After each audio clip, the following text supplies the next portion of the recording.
एक अंग्रेज आया, पंडित जी मंदिर से पूजा करके जा रहे थे, बड़े अच्छे पंडित जी थे।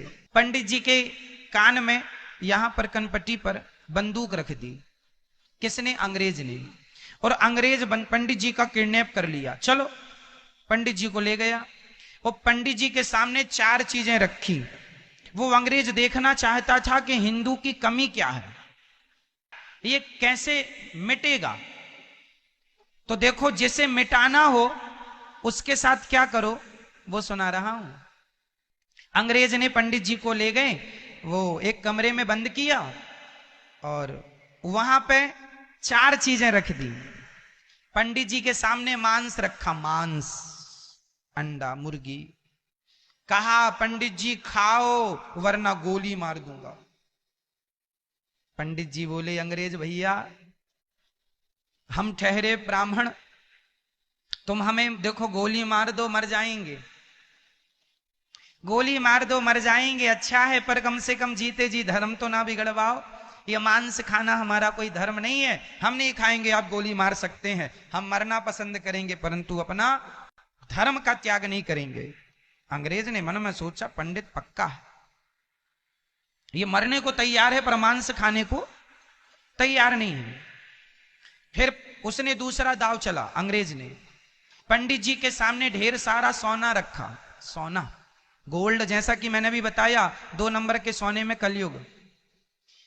तो अंग्रेज ने सोना रखा, पंडित जी से कहा, तुम भीख मांगते रहते हो, एक काम करो, ये सोना लो और जाओ।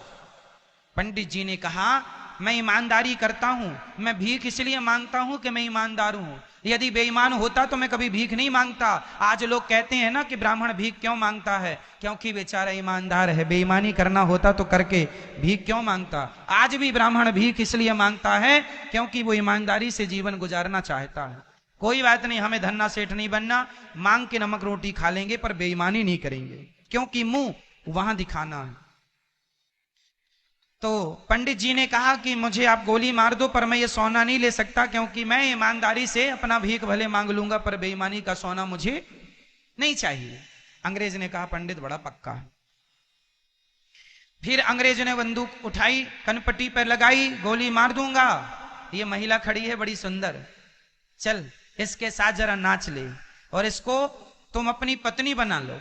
पंडित जी बोले, राम राम राम राम, हम ब्राह्मण आदमी, ये पराई नारी तो हमारी माँ है, बहन है और बेटी है, इसके अतिरिक्त हमारा इससे कोई संबंध नहीं हो सकता। या तो माँ का रिश्ता कर लूंगा, या तो बहन का रिश्ता कर लूंगा, या बेटी का रिश्ता कर लूंगा, वरना मैं पराई नारी को टच नहीं करता। मार दो भैया गोली, मर जाऊंगा, पर मैं ऐसा नहीं कि चरित्र गवा के मैं जिंदा रहूं। किसके लिए जिंदा रहूंगा, चरित्र ही नष्ट हो गया। मैं नहीं जानता कि आप कैसे आदमी हैं, लेकिन आप खुद जानते हैं कि आप कैसे आदमी हैं। इसलिए जब अपने से नजरें कभी मिलाने का मौका मिले तो आप अपने से भी नजरें मिला सकें, आप अपने को भी उत्तर दे सकें, अपने कैरेक्टर को, अपने चरित्र को इतना श्रेष्ठ बनाना कि आप अपनी आंखों से भी अपनी आंखें मिला सकें, आपको अपने आप से झूठ ना बोलना पड़े।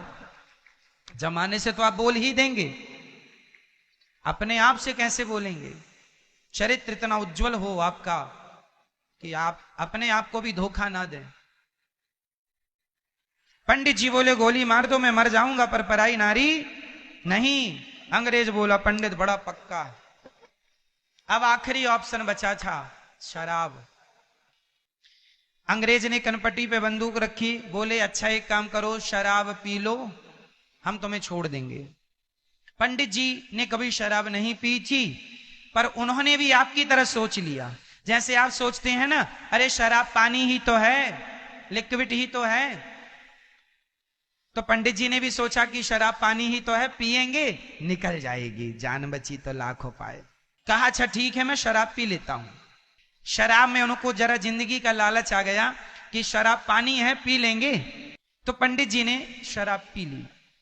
पी तो ली, इंसान शराब को एक बार ही पीता है, उसके बाद फिर आप शराब को नहीं पीते, शराब आपको पीना स्टार्ट कर देती है, शराब फिर आपको पी जाती है, आप शराब को नहीं पीते। पंडित जी ने शराब पी ली और जब शराब का नशा चढ़ा तो उस नशे में पंडित जी ने वहां जो महिला खड़ी थी ना सुंदर, उसको छेड़ने लगे। अभी मना कर रहे थे, ये मेरी माँ है, बहन है, बेटी है, छेड़ने लगे। गलती पंडित जी की नहीं थी उनकी। जैसे महिलाओं को या पुरुषों को जब कोई ऑपरेशन करना हो तो डॉक्टर रीढ़ की हड्डी में इंजेक्शन लगाता है और शून्य कर देता है बॉडी को। शून्य का इंजेक्शन लगाता है ना, उस अंग को शून्य करके फिर वहां का ट्रीटमेंट करता है, ऑपरेशन इत्यादि, चीरा फाड़ी करेगा, हमें दर्द। जैसे शून्य का इंजेक्शन हमारी बॉडी को शून्य कर देता है, हमें सोचने समझने, पांव को हिलाने की क्षमता भी खत्म हो गई, उसी तरह शराब एक इंजेक्शन मान के चलो आप कि शराब एक इंजेक्शन है शून्य का, जो आपके सोचने की समझने की क्षमता को शून्य कर देता है। शराब जाके कहां प्रभाव डालती है? आपके मस्तिष्क में। और जो आपके विवेक की जो शक्ति है, सोचने की, समझने की, निर्णय लेने की, उस शक्ति पर जाके ये शराब अटैक करती है। शराब कहां अटैक करती है? आपके सोचने और समझने की यहां क्षमता पर अटैक करती है, और सोचने समझने की सारे रास्ते बंद हो जाते हैं। फिर आप समझते नहीं कुछ। फिर उस पंडित जी ने उस महिला को छेड़ना शुरू किया। वहां पड़ा मांस पंडित जी ने खा लिया, और वहां सोना रखा था, उठाए और लेके आ गए। जो पाप करने से वो डर रहे थे, जो पाप करने से वो बच रहे थे, शराब ने वो सारे पाप उनसे करा लिए। मतलब ये है कि मांस खाने वाला तो मांस ही खाएगा, मांस खाने वाला केवल मांस खाएगा, चोर सिर्फ चोरी करेगा, और पराई स्त्री पे नजर रखने वाला केवल ये गलत काम ही करेगा। पर शराब पीने वाला सारे गलत काम करता है, सारा कुछ करता है। इसलिए सबसे घटिया शराब है।